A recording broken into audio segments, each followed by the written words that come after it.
يلا بينا نحكي. كل سنة وحضراتكم طيبين وبخير وبصحة.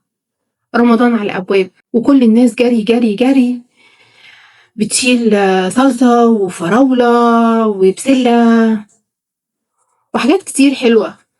بألف هنا وعافية عليكم وعلى أولادكم وعلى أسركم. كل حد بيفكر هيفطر فين وهيعمل ايه وهيجهز ايه. ده احنا وصلنا لدرجة ان احنا بنحمر الشعرية ولسان عصفور عشان نوفر وقت.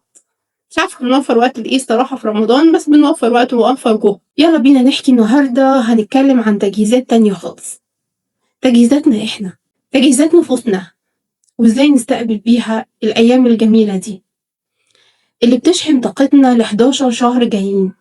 ربنا يرزقنا ويرزقكم العمر والصحة. شهر بيخلينا نقدر نقاوم 11 شهر. لما ولادي بيتكلموا معايا عن حاجة نفسهم فيها أو حاجة عايزين يشتروها أو يغيروها، أقول لهم خلاص هانت، فاضل كام يوم على رمضان. يقولوا لي ليه؟ أقول لهم رمضان ده شهر المعجزات، اطلب فيه اللي انت عايزه وربنا سبحانه وتعالى هيحقق لك منه الخير، كل الخير في اللي انت عايزه.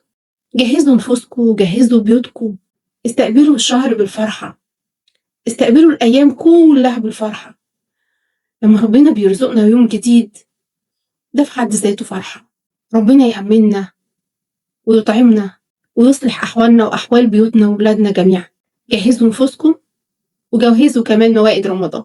كل سنة وحضراتكم بخير. لايف كوتش دكتورة أمية عبد الرازق.